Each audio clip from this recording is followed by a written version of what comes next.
আপনার কঠোর পরিশ্রম এবং সর্বশেষ এই সাফল্যের জন্য আপনাকে অভিনন্দন। ওয়েবসাইট অথবা ইউটিউব চ্যানেলে কঠোর পরিশ্রমের মাধ্যমে আপনি যখন অ্যাডসেন্সে $100 ওভার করবেন, মিনিমাম $100 করবেন, তখনই কিন্তু আপনাকে এই পেমেন্টটা নেওয়ার জন্য আপনার অ্যাডসেন্সে একটি ব্যাঙ্ক অ্যাকাউন্ট অ্যাড করতে হবে। তো আশা করি সমস্ত ধাপ এড়িয়ে কিন্তু আপনি এই পর্যায়ে অবস্থান করছেন। তো আজকের এই ভিডিওতে আমি আপনাদেরকে সেটাই দেখাতে চলেছি যে কিভাবে আপনারা আপনাদের অ্যাডসেন্সে একটি বাংলাদেশি ব্যাঙ্ক অ্যাকাউন্ট অ্যাড করবেন।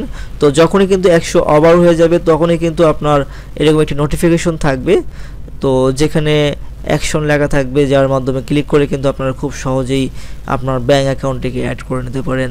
তো কথা নয়, চলুন সেটি দেখে নেওয়া যাক। Your YouTube payment are on hold as you have account issue to fix। তো আমরা দেখতে পাচ্ছি যে এখানে একটি অ্যাকশন বাটন রয়েছে। এই অ্যাকশন বাটনে গিয়েও আমরা আমাদের ব্যাঙ্ক অ্যাকাউন্টে অ্যাড করতে পারি, অথবা আমরা এখানে দেখতে পাচ্ছি যে পেমেন্ট, এই পেমেন্টে গিয়েও কিন্তু আমরা আমাদের ব্যাঙ্ক অ্যাকাউন্টে অ্যাড করতে পারি। তো আমরা অ্যাকশন এখানে ক্লিক করলাম। তো আপনাদের যদি অ্যাকশন অপশনটি না থেকে থাকে তাহলে আপনারা কিন্তু সরাসরি যে পেমেন্ট দেখতে পাচ্ছেন যে পেমেন্ট অপশন, এখানে একটা ক্লিক করে দিবেন। এখানে ক্লিক করলেও কিন্তু আপনারা সেম এই জায়গাটাতে চলে আসতে পারবেন। তো দেখতে পাচ্ছেন to receive pay out please choose a valid payment method. আচ্ছা, তো আমাদেরকে এখানে একটা ব্যাঙ্ক অ্যাকাউন্ট অ্যাড করতে হবে, এই জন্য দেখতে পাচ্ছেন যে অ্যাড পেমেন্ট মেথড।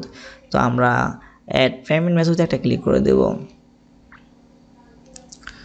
তো এখানে ক্লিক করার পর দেখতে পাচ্ছেন যে আমরা দুটি অপশন পাচ্ছি, একটা হচ্ছে যে add new wire transfer details এবং অ্যাড নিউ চেক ডিটেলস। তো আমরা চেকের মাধ্যমে নিব না, কারণ চেকের মাধ্যমে নিতে গেলে বাংলাদেশে অনেকটাই ঝামেলা পোহাতে হবে, চেক শেষ পর্যন্ত আপনার হাতে পর্যন্ত পৌঁছাবে কিনা তার কোনো গ্যারান্টি নেই। যেহেতু আমরা ব্যাংকে নেব তাই এখানে একটা ক্লিক করে দেব। তো এই ফর্মটি আমাদেরকে কিছু তথ্য দিয়ে ফিল আপ করতে হবে, তার মধ্যে হচ্ছে যে বেনিফিশিয়ারি আইডি। তো এটা অপশনাল, এটা না দিলেও কোনো সমস্যা নেই। তো যেটা দিতে হবে সেটি হচ্ছে যে নাম, ওয়ান ব্যাঙ্ক অ্যাকাউন্ট, আপনার কোন নামে ব্যাঙ্ক অ্যাকাউন্টটা করা আছে সেই নামটা, এখানে ব্যাংকের নাম এবং সুইফট বিগ মানে সুইফট কোড।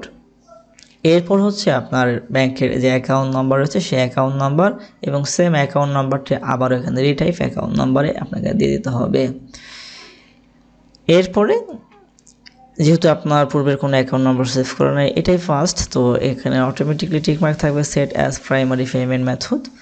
এরপরে আমরা সেভ একটা ক্লিক করে দেব। তো তার আগে আমরা তথ্যগুলো একটু ফিল আপ করে নেই।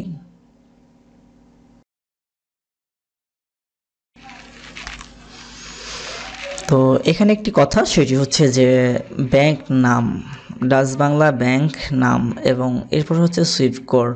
তো অনেকে হয়তো বা জানেন না যে সুইফট কোড আমি কোথায় পাবো বা কীভাবে পাবো।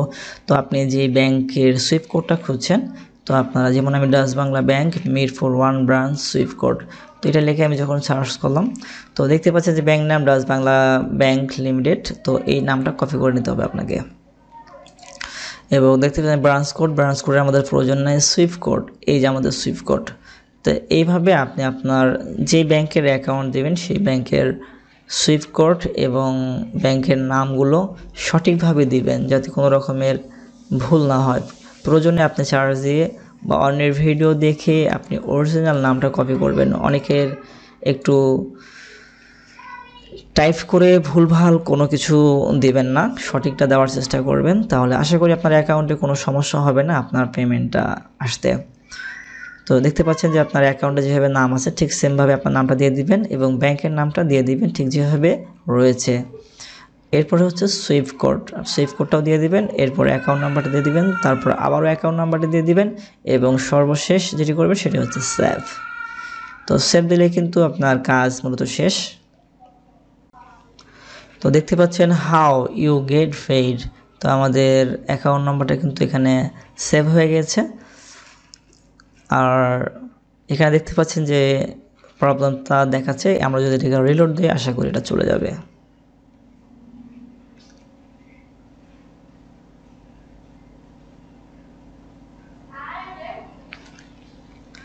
দেখতে পাচ্ছেন আমাদের কিন্তু যে নোটিফিকেশনটা ছিল সেটা কিন্তু আর নেই, সেই ইস্যুটা চলে গেছে। তো আমাদের ব্যাঙ্ক অ্যাকাউন্টটা কিন্তু সফলভাবে অ্যাড করা হয়ে গেল। ভিডিওর শেষ পর্যায়ে চলে আসলাম, তার আগে আপনাদের একটি প্রশ্নের উত্তর দিই, সেটি হচ্ছে যে অ্যাডসেন্স অ্যাকাউন্ট যার নামে এবং যার এনআইডি কার্ড দিয়ে অ্যাডসেন্স অ্যাকাউন্টটিকে ভেরিফাই করা হয়েছে, ব্যাঙ্ক অ্যাকাউন্ট কি তারটাই দিতে হবে না অন্য কারোটা দিলেও চলবে? তো ভাই এখানে কোনো নিষেধাজ্ঞা জারি নাই। এই পর্যন্ত আপনি যেটা করতে পারবেন সেটা হচ্ছে যে আপনি আপনার অ্যাডসেন্স অ্যাকাউন্টটি যার নামে রয়েছে তার নামও দিতে পারেন ব্যাঙ্ক অ্যাকাউন্টটা, অথবা অন্য যে কারো দিতে পারেন, এতে কোনো সমস্যা নেই। তো আপনি এই অ্যাডসেন্সটাতে দেখতে পাচ্ছেন যে অ্যাডসেন্সটা একজনকার নামে, আর আমি এখন যে ব্যাঙ্ক অ্যাকাউন্টটা অ্যাড করলাম সেটা আরেকজনকার নামে। তো এটা দেওয়া যেতে পারে, কোনো সমস্যা নাই। আপনি যার নাম এবং যার অ্যাকাউন্ট নাম্বার, যার ব্যাঙ্ক ইনফরমেশন দিবেন তার ব্যাঙ্ক অ্যাকাউন্টে কিন্তু তারা পেমেন্টটা সেন্ড করবে। তো আশা করি আপনাদের প্রশ্নের উত্তর পেয়েছেন। তো এই ছিল আজকের ভিডিও। আশা করি ভিডিওটি আপনাদের অনেক ভালো লেগেছে। তো ভিডিওটি যদি ভালো লেগে থাকে তাহলে অবশ্যই একটু লাইক করে দিবেন এবং আপনার কোনো মতামত থাকলে কমেন্ট করে আমাদেরকে জানিয়ে দিন। আর আমাদের চ্যানেল যদি এখনও সাবস্ক্রাইব করে না থাকেন তাহলে অবশ্যই আপনাদেরকে বলবো, আমাদের ভিডিওগুলো মিস না করতে চাইলে অবশ্যই চ্যানেলটিকে সাবস্ক্রাইব করে আমাদের সাথেই থাকবেন। তো আজকে এখানেই বিদায় নিচ্ছি। আল্লাহ হাফেজ।